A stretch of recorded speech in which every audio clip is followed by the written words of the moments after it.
할렐루야, 성도 여러분 안녕하세요. 1월 19일입니다. 오늘도 하나님의 말씀 함께 읽고 또 듣고 마음에 새기기 원하여 함께 하시는 모든 분들 진심으로 축복합니다. 오늘은 출애굽기 5장과 6장 그리고 7장의 말씀 함께 읽도록 하겠습니다. 이 말씀 우리가 함께 읽을 때 주님의 성령께서 우리 모두를 진리로 인도해 주시기를 간절히 소망합니다. 출애굽기 5장. 그 뒤에 모세와 아론이 파라오에게 가서 말했다. 여호와 이스라엘의 하나님이 이렇게 말씀하셨습니다. 내 백성을 내보내라. 그들이 내게로 와서 광야에서 명절을 지키게 하여라. 그러나 파라오는 거절했다. 여호와가 누구라고 내가 그의 말대로 이스라엘을 내보내야 하는가? 나는 여호와를 알지 못한다. 이스라엘도 내보내지 않을 것이다.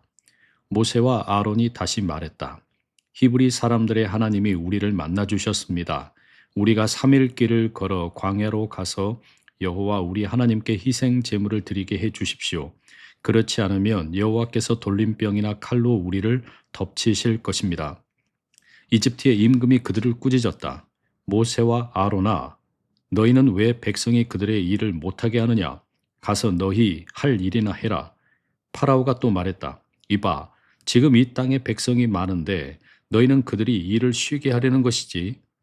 그날 파라오는 백성의 노동 감독관들과 현장 책임자들에게 명령했다. 백성에게 이전처럼 벽돌 만들 짚을 더는 주지 마라. 짚을 스스로 주워 모으라고 하여라. 그렇지만 만들 벽돌의 수는 그 전에 정해 놓은 것과 같게 하여라. 줄여주지 마라. 그들이 느슨해져서 우리가 가서 우리 하나님께 희생 제물을 바치게 해 주십시오 하고 소리치고 있기 때문이다. 그 녀석들에게 더 힘든 일을 시켜서 일에 치이게 하여라. 그래서 거짓말에 신경 쓰지 못하게 하여라. 백성의 노동 감독관들과 현장 책임자들이 나가서 백성에게 말했다.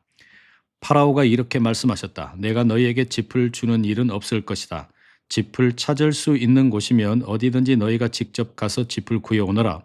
그러나 너희가 할 일의 양은 조금도 줄여줄 수 없다. 그래서 백성은 이집트 온 땅으로 뿔뿔이 흩어져서 벽돌 재료로 쓸 짚을 주워 모았다. 노동 감독관들은 그들을 다그쳐 말했다. 짚이 있었을 때처럼 그날 할 일은 그날에 끝내라. 파라오의 노동 감독관들이 현장 책임자로 임명한 이스라엘 사람들은 얻어맞으며 이런 말을 들었다. 어제와 오늘은 왜 이전처럼 벽돌을 정해놓은 만큼 만들어내지 못했느냐? 그러자 현장 책임자인 이스라엘 사람들이 파라오에게 가서 소리쳤다. 폐하께서는 폐하의 노예들에게 무슨 까닭으로 이렇게 하십니까? 폐하의 노예들인 우리에게 짚은 주지 않고서 저희에게 이렇게 말씀하십니다. 벽돌을 만들어내라. 보십시오. 폐하의 노예들인 우리가 얻어맞고 있습니다. 폐하의 백성이 잘못하고 있습니다. 그러나 임금은 대답했다. 너희가 정말 느슨해졌구나. 그래서 우리가 가서 여호와께 희생 제물을 바치게 해 주십시오 하고 말하는구나. 이제 가서 일해라. 짚을 너희에게 주지 않더라도 정해 준 만큼 벽돌을 만들어내야 한다.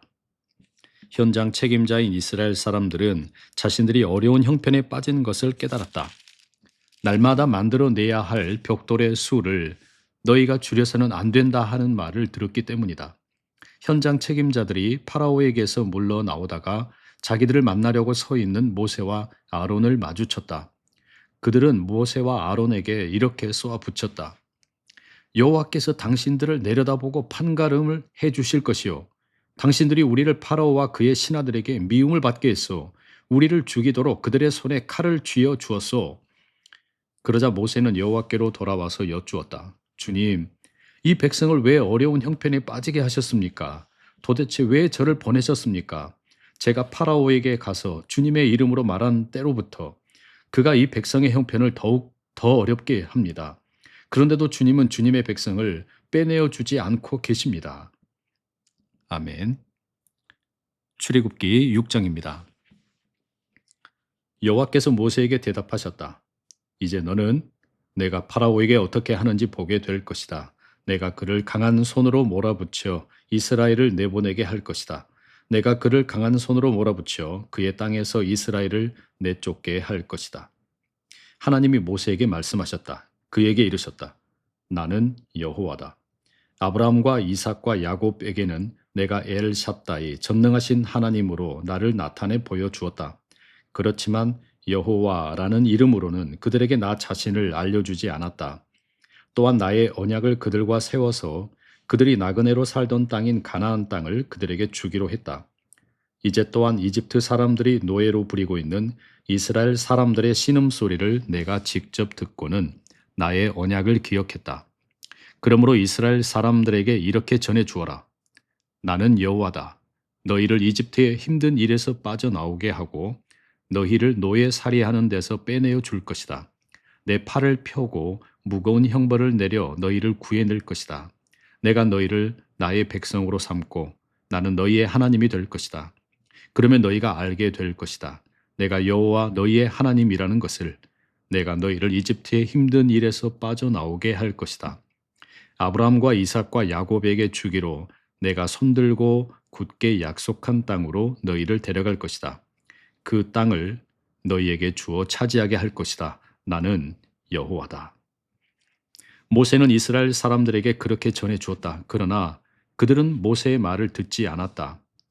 기가 꺾였고 일이 고되었기 때문이다. 그러자 여호와께서 모세에게 명령하셨다. 가서 이집트 임금 파라오에게 말하거라. 그래서 이스라엘 사람들을 이집트 땅에서 내보내게 하거라. 이에 모세가 여호와 앞에서 아뢰었다. 보십시오. 이스라엘 사람들도 제 말을 듣지 않는데 파라오가 어떻게 제 말을 듣겠습니까? 저는 말이 아주 서툰 사람입니다. 여호와께서 모세와 아론에게 말씀하여 명령하셨다. 이스라엘 사람들과 이집트 임금 파라오에게 가서 이스라엘 사람들을 이집트 땅에서 이끌고 나오라고 하셨다. 모세와 아론의 아버지 쪽 집안 어른들은 이러하다. 이스라엘의 맏아들 르우벤의 아들은 하녹, 발루, 헤스론, 갈미이다. 이들은 르우벤 가문이다. 시므온의 아들은 여무엘, 야민, 오핫, 야긴, 소할, 사울이다. 사울은 가나안 여자의 아들이다. 이들이 시므온 가문이다. 레위의 아들 이름은 세대별로 이러하다. 곧 게르손, 그핫, 무라리이다. 레위는 137년을 살았다. 게르손의 아들은 가문별로 림니와 시므이이다. 그핫의 아들은 아므람, 이스할, 헤브론, 우시엘이다. 그핫은 133년을 살았다. 무라리의 아들은 마흘리와 무시이다. 이들이 세대별로 레위 가문이다. 아므람은 고모 요게벳을 아내로 맞아들였고 요게벳은 아므람에게 아론과 모세를 낳아주었다. 아므람은 137년을 살았다. 이스할의 아들은 고라흠, 네벡, 시그리이다. 우시엘의 아들은 미사엘, 엘사반, 시드리이다. 아론은 암미나답의 딸이자 나흐손의 누이인 엘리세바를 아내로 맞아들였다. 엘리세바는 나답, 아비후, 엘르아살, 이다마를 아론에게 낳아주었다. 고라흐의 아들은 앗실, 엘가나, 아비아삽이다. 이들은 고라흐 가문이다. 아론의 아들 엘르아살은 부디엘의 딸을 아내로 맞아들였다. 그는 엘르아살에게 비느하스를 낳아주었다.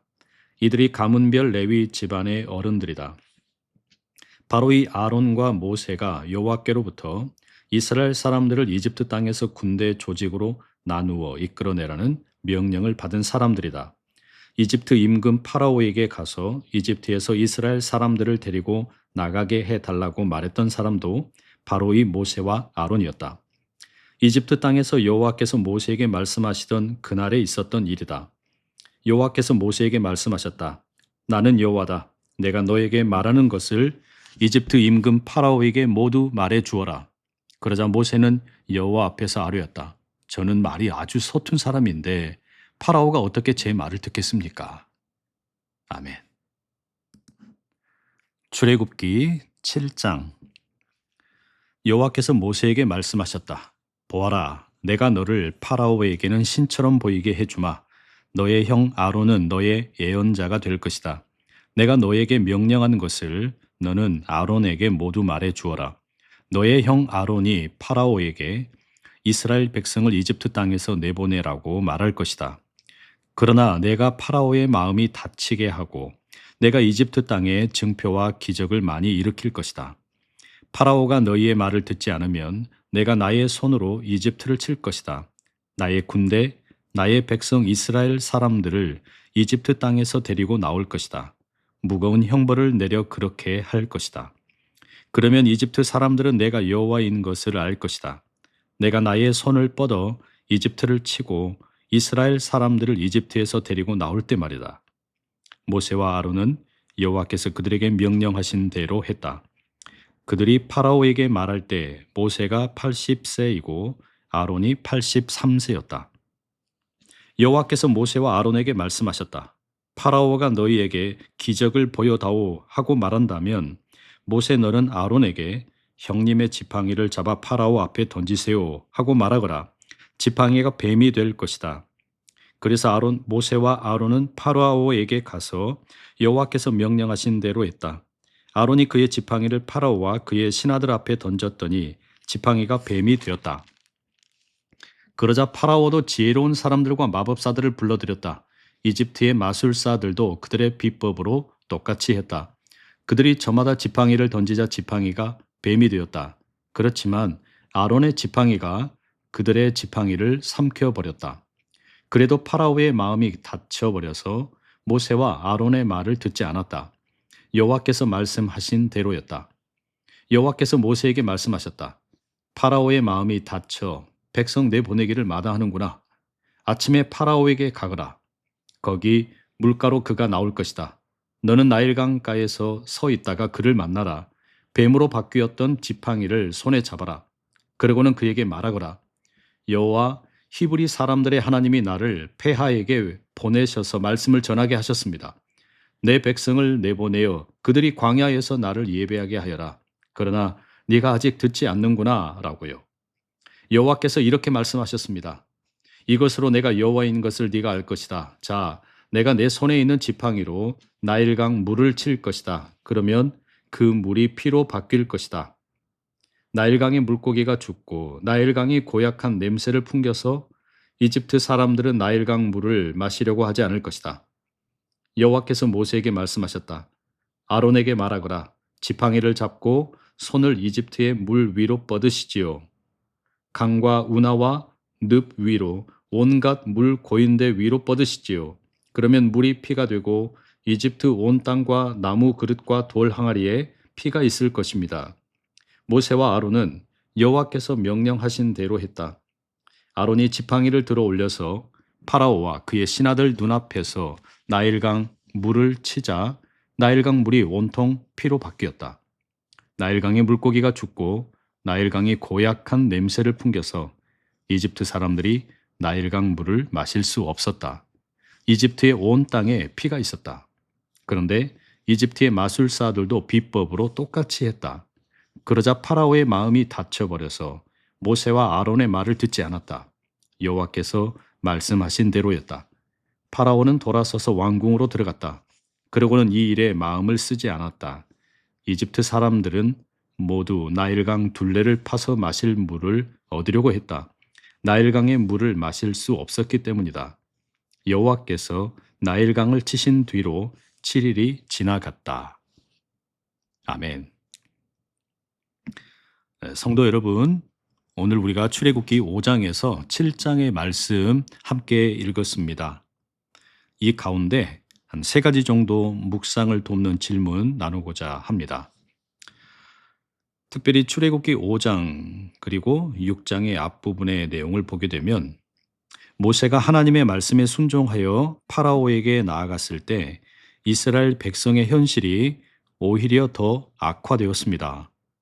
벽돌을 만들어야 하는데 그 숫자는 줄지 않았고 짚은 이제 주지도 않습니다. 감독관들의 채찍은 더 매서워졌습니다. 결국 백성들이 모세를 원망하고 모세는 하나님께 탄식을 합니다. 혹시 여러분, 하나님의 뜻이라고 믿고 선택한 것이 오히려 실패와 오해, 좌절을 가져올 때 어떻게 반응을 하셨습니까? 그런 상황 속에서 하나님의 침묵을 어떻게 해석을 하고 있습니까? 2번째 질문입니다. 하나님께서는 모세와 아론에게 반복해서 나는 여호와다 라고 선언을 하십니다. 이 말씀은 단순한 자기 소개가 아니라 행동하시는 하나님, 약속을 이루시는 하나님에 대한 신앙의 고백의 근거가 됩니다. 하지만 이 선언은 고통 한가운데 있는 백성에게 즉각적인 변화로 체감되는 것은 아니었습니다. 여러분, 하나님을 문제를 해결해 주는 분으로만 이해하고 있지는 않습니까?